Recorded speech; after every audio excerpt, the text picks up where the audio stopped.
कर पाता जो तुम करके आए।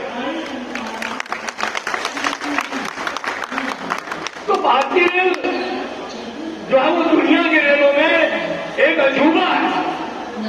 जो हम करते हैं कोई कर नहीं सकता। उसके बावजूद हमारे साथियों के साथ अन्याय हो, जुल्म हो, यह बर्दाश्त करने वाला नहीं। हमारे रेल के साथी बैठे हुए हैं, इनकी पीड़ाएं हैं। अभी जब लोग गए होंगे तो हमारे साथियों को पूछा होगा, उन्होंने कहा होगा कि भाई हमको 4200 की अंक में भर्ती करते, 4200 में रिटायर कर देते, क्यों कर देते हैं? ये भी लोग है कि भाई आपको 4200 में आपको 4600 और 4800 का भी ग्रेड मिलना चाहिए। ये नहीं मिल रहा है। तमाम सुपरवाइजर से वो कहते हैं 4600 में रिटायर हो जाते हैं, क्यों हो जाते हैं? हम आए ना रहे उनके लिए। रेल मंत्रालय ने लिख के भी भेजा हुआ कि 4600 के ग्रेड को 4800 कर दिया जाए और 4800 के ग्रेड पे भी जब 4 साल हो जाए तो उसके बाद ऑटोमेटिकली उनको 5400 का ग्रेड पे दे दिया जाए।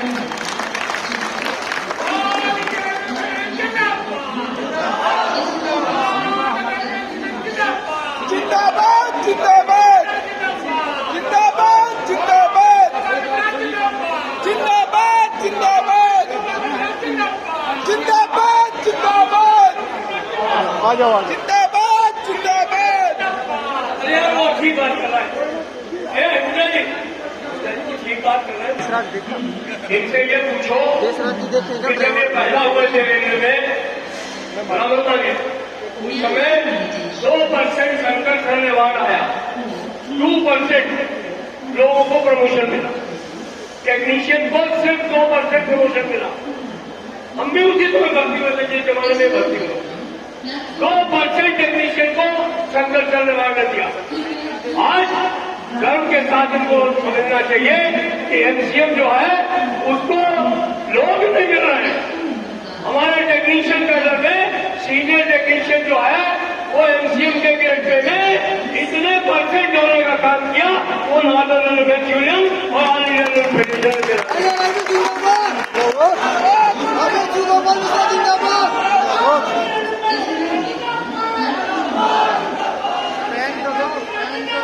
जिंदाबाद जिंदाबाद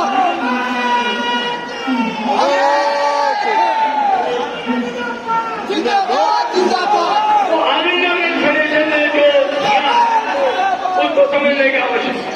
मैं अपने तमाम जो हमारे सीनियर सबॉर्डिनेट्स हैं, सीनियर सेक्शन इंजीनियर्स हैं, सीएलआई है, सीडब्ल्यूएलआई है, सीओएस है, जो भी 4600 के गेट पे काम कर रहे हैं, मैं उन तमाम साथियों को इस बात के लिए आश्वस्त करना चाहता हूं कि देर भले हो अंधेर नहीं है।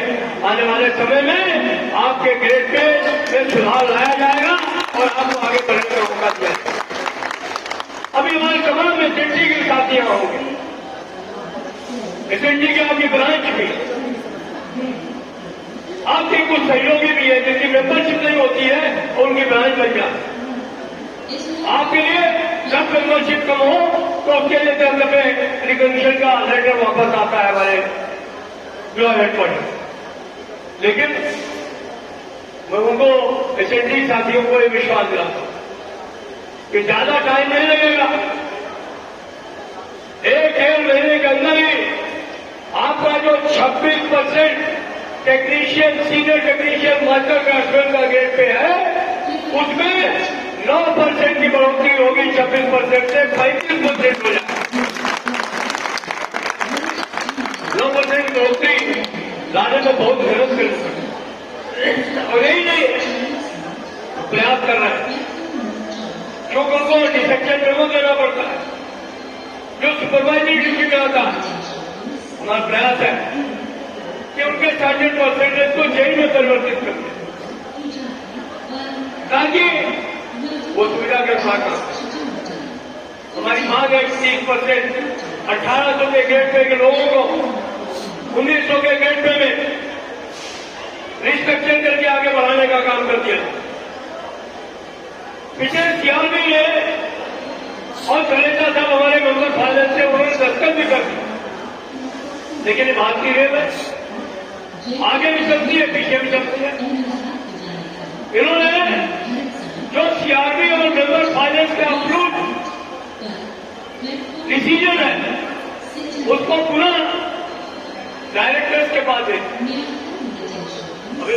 रही है। मुझे पूरी आशा है कि रिस्ट्रक्चरिंग उस मसले पर नहीं होगी। आने वाले समय में 30% 18-19 में प्रमोशन देना होगा और इसकी जल्दी घोषणा होगी। मैं आपको कह रहा हूं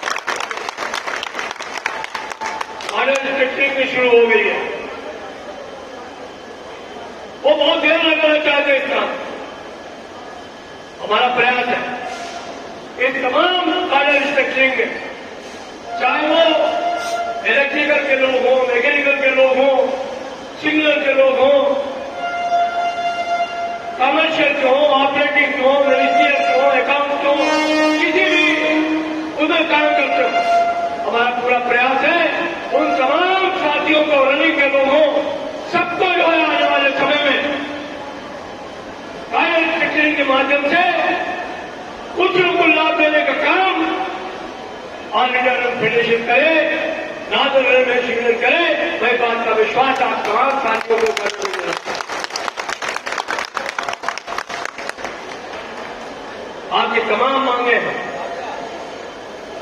एनपीएस, गोवैक, आज 7.5 लाख के ऊपर बच्चे बच्चियां वो हैं भारतीय रेल में, जिनके की जो 1 जनवरी 2004 के बाद लगती। अभी एक आदेश तो कराया हम लोगों ने कि अगर आप लोग का पैनल 1 जनवरी 2004 से पहले बन गया, आपका मेडिकल हुआ है नहीं हुआ है, आप नौकरी ज्वाइन कर पाए या नहीं कर पाए, आपने बाद में ज्वाइन किया 1 जनवरी 2004 के बाद, लेकिन अगर आपका पैनल 1 जनवरी 2004 के पहले बना हुआ है तो आप सब पुरानी पेंशन में माने जाएंगे, आपको पुरानी पेंशन दी जाएगी। आज तमाम लोग इसका फायदा उठा, लेकिन हम इससे संतुष्ट होने वाले नहीं। सरकारी नौकरी में हम लोग इसलिए आए थे कि आपको पेंशन मिले, और रेल में लोग नौकरी इसलिए करने आए थे कि उनको पास मिले। अगर आपकी पेंशन ही छीन जाए तो क्या फायदा होगा? पेंशन ने हमारे तमाम लोगों को इज्जत बख्शी, घर में नहीं हो मतलब बाहर में। मैं जिस दफ्तर में एसएससी में नौकरी करता था, बगल में पोस्ट ऑफिस होता, ये बहुत सारे लोग जानते हैं। 31 तारीख को, 30 तारीख को कौतूहल का वातावरण होता, नाती पोते बच्चों की उंगलियां पकड़ करके लोग पेंशन लेने आते थे। किसी के हाथ में जलेबी का दोना होता था, किसी के हाथ में चॉकलेट होती, और घर पहुंचे थे तो बहुएं बड़ी सेवा करती। हाँ भाई, मुस्लिम रबड़ी पूरी खिलाई जाती, भगवान से प्रार्थना की जाती थी कि वो लोग जिंदा रहे ताकि एक आमदनी का दूसरा सहारा है वो मिलता है। देखिए लोकेंद्र और सक्सेना बहुत हाथ नौकरी सीख रहे हैं, इसको पक्के तौर पर मालूम नहीं था। अब जहां इतनी इज्जत हो वहां पेंशन से लीजिए, उसे क्या फायदा? पहले खाली पीएम मिलता था, जब तक बच्चे खर्च करा लेते थे, बहुएं खर्च करा लेती थी, दरवाजे खर्च करा लेते थे, तब तक तो बहू की चारपाई अंदर नहीं दबाया। तो ये भारत सरकार का जुर्म, पेंशन छीनना, मैं समझता हूं कि इससे ज्यादा खराब बात नहीं होती। आज उसके परिणाम सामने आने लगे। 30,000 रुपए पर 15 साल की नौकरी करने के बाद जो लोग नई पेंशन स्कीम में रिटायर हुए उनको 1836 रुपए पेंशन, 1836। कैसे काम चलेगा उनका? कैसे जिंदा रहेंगे वो?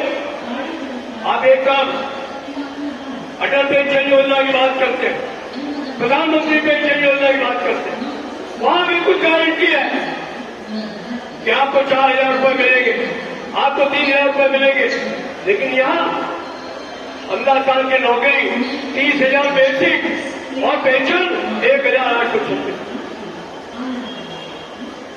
क्या लड़ना हो?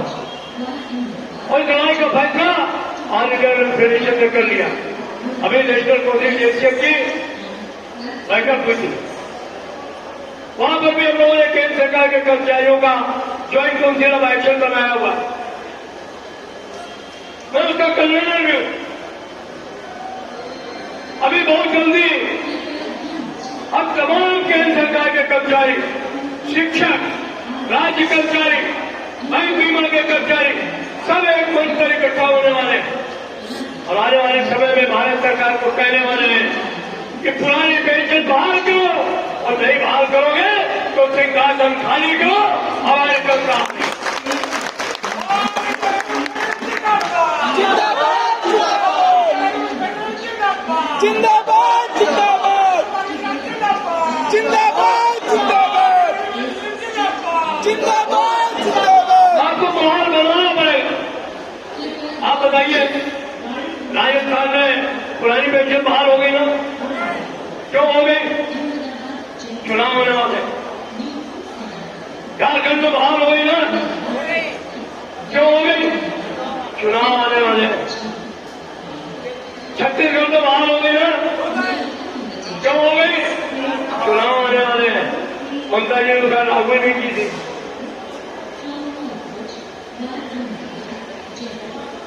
तो ये जो बहाल कर रहे हैं उनको भी देना तो रीडिंग राइटिंग कर बहुत देख रहे हैं जरूरत। मैं अपने उत्तर प्रदेश के मुख्यमंत्री योगी जी से मिला इसी सवाल पर। हमने कहा योगी जी, आपको कुछ समझ में आया कि सरकारी कर्मचारियों ने इस चुनाव में क्या रोल अदा किया? लेकिन रोल क्या अदा किया? 80% लोगों ने हमको वोट नहीं दिया। हमने कहा दावे के साथ कैसे कर सकते हैं? पहले जो पोस्टल बैलेट गिरा है उसमें 80% वोट हमको नहीं मिला। यही परसेंटेज जिन्होंने वोट डाला है उसका भी रहा हो। तो योगी जी योग्य तो है, इसमें क्वेश्चन सब समझते हैं। तो हमने कहा इतना समझने के बाद भी भारत सरकार को क्यों नहीं समझा रहे? तो कहते हैं उनके प्रतिनिधि आप हैं, आप ही उनको समझाएं। कहते हैं कि आप केंद्र सरकार के कर्मचारियों के जो आप प्रतिनिधि हैं, आप ही सेक्रेटरी है, स्टाफ साइड आप ही समझाइए। मैंने कहा मेरे से तो समझते नहीं, आप सबसे बड़े प्रदेश के मुख्यमंत्री, आप समझाइए उसको। कहते कि प्रयास तो मैं भी करूंगा लेकिन मुख्य काम आपका। तो मैंने उनसे कहा कि लड़ाई करेंगे, झगड़ा करेंगे, सड़क पर उतरेंगे, आप सिर्फ एक ही मदद करिएगा, डंडे पर चलवाइए, डंडे में चलवाइएगा, थोड़ा पुलिस को करिएगा, जोर का झटका धीरे से लेगा, लाठी पटके लेकिन बगल। तो देखिए लड़ाई तो लड़ी। अभी हम लोग संसद का सत्र आने वाला है, वो बहुत बड़ा प्रदर्शन कर रहे हैं और प्रदर्शन करके पूरे साल का प्रोग्राम बनाए।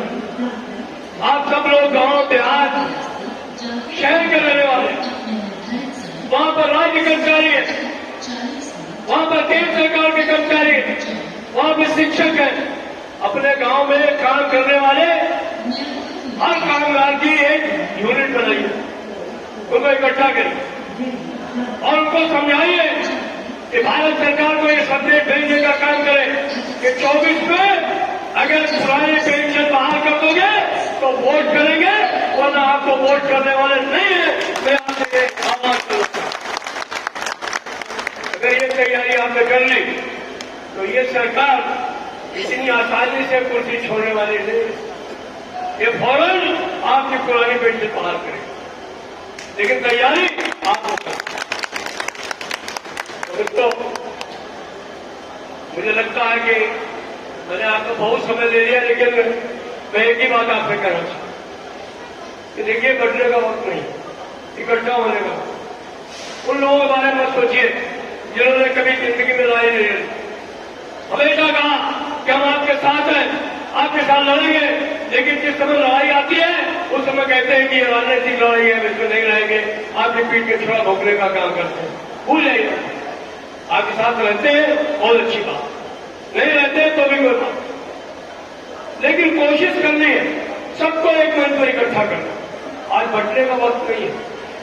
हम कास्ट के नाम पर बढ़ जाए, हम धर्म के नाम पर बढ़ जाए, हमसे क्या मतलब? हम रेल कर्मचारी, हम कर्मचारी, धर्म है, हमारा जो कर्म है, वो हमारे जो हम काम कर रहे हैं वही है।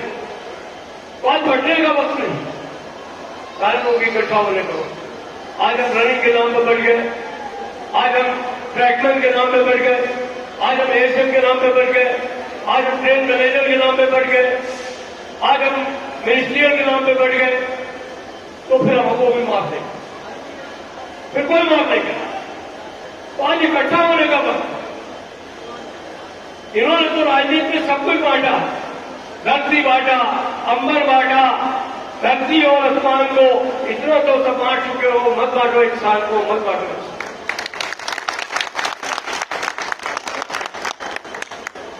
तो हमें बटाने में विश्वास नहीं करना है, सबको एक साथ एक मिलकर और प्रयास करना कि जो भी आपकी मांगे हैं, खासतौर पर जो विषय आपका पुरानी पेंशन बहाली का, इसके लिए पूरी ताकत करें। अभी हमारी 22 सितंबर को मीटिंग बहुत जोरदार तरीके से हम लोगों ने कहा।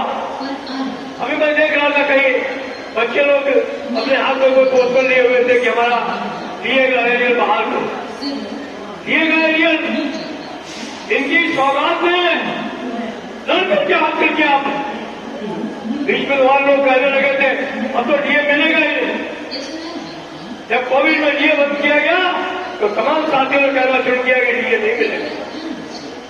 डीए मिला नहीं मिला, अभी तो 4% 2% पहले अनाउंस हुआ कि नहीं हुआ। जो लड़ेगा वो जीतेगा। आपके तेवर होने चाहिए, हर चीज मिलेगी। अभी एरियल कहते हैं कि भाई बहुत मुश्किल है। जब मैं एरियल की बात करता हूं तो कहते हैं बहुत मुश्किल। मुश्किल कुछ भी नहीं। मुश्किल क्या, आपने जबरदस्ती बना लिए एरियल 18 महीने का अपने पास रखा हुआ। मैं दावे के साथ कहता हूं आप लोग इकट्ठा हो जाइए। ये 18 महीने का बोनस, ये 18 महीने का दिए, मैं ब्याज के इनको देना पड़ेगा, इसको कोई रोक नहीं।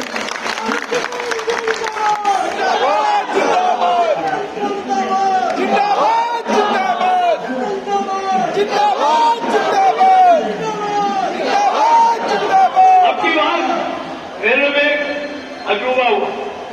अजूबा क्या हुआ, ये हमारा जो रेलवे है बच्चे बाहर बाहर रेलवे बोर्ड कहता है कि नहीं अब की बात रेलवे नहीं कर सकता, इतना कोविड आया हुआ है, इतना घाटा हो गया सरकार को, हम आपको बोल रहे रेलवे नहीं दे सकते। पिछली साल कह रहे थे, हमने चेयरमैन साहब कहा कि कौन बोल रहा है, उन्होंने कहा बोल दो। अब क्या भी कैसे बोलते, कौन बोल रहा, कहते हैं कि मांगने में थोड़ा सा संकोच लगा। हमको कहीं से पता चल गया कि कुछ हिचकिचाहट जो है माननीय मंत्री जी के मन में, तो उनके पास चला। हमने कहा माननीय मंत्री जी मुझे ऐसा पता चला है कि आपके मन में कुछ संकोच है कि अगर अपनी बार रेल कर्मचारियों के पीएलपी की बात को लेकर के आप कैबिनेट में गए तो शायद प्रधानमंत्री जी से आपको डांट खाई। कहने लगे ऐसी बात तो नहीं है, लेकिन सही बात है, इन में थोड़ा संकोच है। तो मैंने कहा उसका कारण क्या है? कहने कारण यह लगता है कि 4 करोड़ लोग आज नौकरी में नहीं है, जो कोविड की वजह से जिनको अपनी नौकरियां छोड़ी थी। तो शायद ऐसा न हो कि इस पर लोग आपत्ति कर रहे। प्रधानमंत्री का मिल गया, उन्होंने कहा कि कैबिनेट में हो सकता है कि इसका विरोध हो। तो हमने कहा एक काम करें, चले क्या? हमने कहा मैं प्रधानमंत्री जी से मिलना चाहूँ, हम प्रधानमंत्री से ही मिलना चाहते। हम उनको बताएंगे कि जब आप आह्वान कर रहे थे कि कोई आदमी घर के बाहर नहीं निकले, अपने सारे 11,000 गाड़ियां प्रतिदिन चलाए, हमारे 3,000 लोग शहीद हुए, हमने जितने माल पहले ढोते थे उससे ज्यादा माल ढोया, हमारा एटीएम बढ़ा हुआ है। हमें किस तरीके से कहा जाएगा कि क्या वो आप पैसे लेते? तो चेहरा चल गया हमारे असली में। माननीय मंत्री उन्होंने कहा बिल्कुल ठीक है, मेरे को बड़ा अच्छा मिल गया और मुझे खुशी है। तो हम लोग कोई राजनीतिक लोग नहीं है।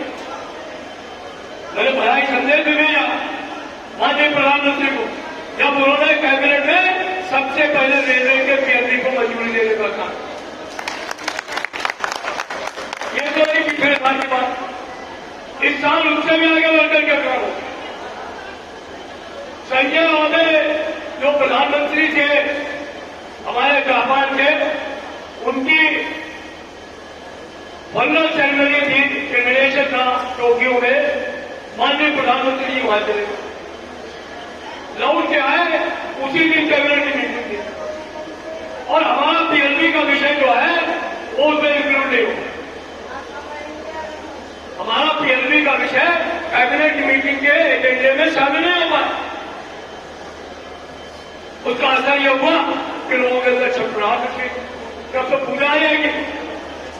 और सबसे ज्यादा परेशानी एलएफ रेलवे में, साउथ ईस्टर्न रेलवे में, ईस्टर्न रेलवे में, मेट्रो रेलवे में सारे बंगाली भाई मिलकर के मेरे खोपड़ी नोचने लगे। जगह जगह प्रोडक्शन ऑल इंडिया फेडरेशन का बैनर है, वो चुप को बैठता नहीं। तो फिर मैंने चिट्ठी लिखी और माननीय मंत्री जी को भी कहा, ये जब बात तो देना ही है, आप अनाउंसमेंट भी कर चुके हैं। हमको मालूम है कि रेलवे ने और वित्त मंत्रालय ने इसको मंजूरी दी, तो जो चीज देती है उसके ऊपर झगड़ा क्यों करवाते? लेकिन करें क्या, कैबिनेट की मीटिंग तो बुधवार को ही होगी। तो हमने कहा तब तक तुम्हारी रुक जाए, हमने कहा तब तक तुम्हारी रुक जाएगी। हम भले ही नार्दर्न रेलवे पे न बंद करें, लेकिन हमको पूरा विश्वास है एलएफ रेलवे बंद होगा, साउथ ईस्टर्न रेलवे बंद होगा, ईस्टर्न रेलवे बंद होगा। और जब वो बंद होंगे तो मजबूरी में उनके साथ खड़े होकर के हम लोग बड़े सीरियस हो गए, कहने लगे आप लोगों के रहते हुए रेल बंद हो जाएगी, तो बड़े शर्म की बात है। हमने कहा आप कह क्या सकते, ये जो पीएलबी है वो लोगों के हृदय के इतना करीब हो गया, इतनी कुर्बानियां दी लोगों ने, सीने पर गोलियां खाई है, तब ये पीएलबी मिला, ऐसे नहीं मिला। हमने कहा तनख्वाह एक बार में मिले तो लोग बर्दाश्त कर लेंगे, लेकिन पीएलबी नहीं मिलेगा तो बर्दाश्त नहीं कर। और मैंने कहा सबसे ज्यादा प्रॉब्लम तो क्या जाते हैं, मैंने क्या, हमने कहा कि आदमी लोग तनख्वाह भले छिपा लें, लेकिन पीएलबी नहीं छिपा पाते। अगर पीएलबी के पैसे खाने के न पहुंचे तो झाड़ू से स्वागत होता है। तो बड़े गंभीर हो गए, पहले क्या कुछ करता हूं। मैं आज प्रधानमंत्री जी के पास गए, प्रधानमंत्री जी ने कहा कोई बात नहीं, आप फाइल अलग से भिजवा दो। और उसी दिन फाइल गई, 8 बजे उन्होंने दस्तखत किए, 8:40 पे रेल बोर्ड ने आदेश जारी कर दिए और संडे के दिन आपके खाते में पीएलबी के पैसे पहुंच गए। ऐसा क्यों हुआ? ये सिर्फ और सिर्फ आपकी ताकत, ये सिर्फ आपकी ताकत। अगर ये लोग समझेंगे ये यूनियन ऐसे ही है तो कुछ नहीं मिलेगा। आज जो भी आपको मिलता है वो आपको किस ताकत से। तो मित्रों, आज यही मैं आपसे कहना चाहता हूं, आपको यही आह्वान करना चाहता हूं कि अपनी ताकत को संजो करके रखना, अपनी एकता को बनाए रखना। अगर आपने अपनी एकता को बनाए रखा, आपने अपनी ताकत को बनाए रखना, तो कोई भी चीज आपको नुकसान नहीं पहुंचा सकती। और जो भी सवाल आप उठाएंगे वो जमीनें आपके कदम चूमेगी। मैं दिल्ली मंडल को एक बार फिर बहुत बहुत धन्यवाद देना चाहता हूं और आशा करता हूं कि अपने संगठन को इसी तरीके से मजबूत रखेंगे और लाल झंडे की बुलंदियों को बचाते रहेंगे। इनकलाब जिंदाबाद, इनकलाब जिंदाबाद, जिंदाबाद जिंदाबाद। धन्यवाद।